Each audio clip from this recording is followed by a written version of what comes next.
Hi friends, இப்போ நம்ம சிறடிக்கு ஆசை பார்க்க போகிற சிறடிக்கு ஆசையில் வந்துட்டு நம்ம சத்யாவோட அவங்க அம்மா பேசிகிட்டு இருக்காங்க. அந்த டைம் பார்த்து காஃபியெல்லாம் போட்டு கொடுக்குறாரு. அடேங்கப்பா, என்ன ஒரு பொறுப்பான புள்ள அப்படிங்கிற மாதிரி ஆயிடுச்சு.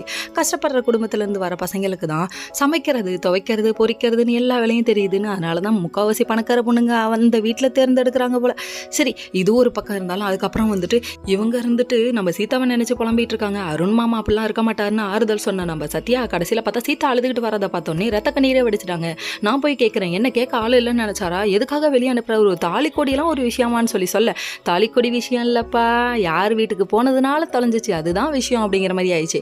அதுக்கப்புறம் இந்த விஷயத்த மீனாவுக்கு ஃபோன் பண்ணி சொல்ல அங்கே மீனாவும் நம்ம முத்து வேற ஒரு கெட்டப்பில் இருக்காங்க. இதை பார்க்கும்போது எப்படி தோணுது தெரியுமா? சரோஜா சமாளிக்கானோ அந்த பாட்டை போட்டோன்னும் போல அந்த அளவுக்கு தோணுதுன்னா பார்த்துக்கோங்க. இவங்க ரெண்டு பேரும் சவுண்டு சரோஜா ரேஞ்சுக்கு இவங்க ஒரு பக்கம் கிளம்ப, அவர் முன்னாடி மாதிரி கிளம்பிட்டாரு. கிளம்பி வந்து ஸ்கெட்ச் போட்டு கொக்கி போட்டு பிடிக்கலான்னு பார்த்தா கடைசியில் போலீஸ் வந்து கொத்தோடு தூக்கிடுச்சு. ஐயோ, இதுவும் சொதப்பிடுச்சே, மண்டை மேலே இருக்க கொண்டையே மறந்துட்டியாடா அப்படிங்கிற மாதிரி. சார் நான் அப்படியாப்பட்ட ஆள் இல்லை சார், என் குடும்பத்திலேருந்து வர வைக்கிறேன் சார், கேளுங்க சார்னு சொல்ல அதுக்கப்புறம் அண்ணாமலைக்கு ஃபோன் பண்ண நம்ம ரவியும் ஸ்ருதியும் இங்கே நேரில் வராங்க. இவங்க அந்த மாதிரி ஆள் இல்லை சார், அது தாலிக்கொடியை கண்டுபிடிக்கிறதுக்கு போட்ட ஒரு ஸ்கெட்சு சார் அப்படின்றாங்க. நீ என்னடா பெரிய சிஐடி ஆஃபீஸரான்னு கழுவி ஊற்றுறாங்க.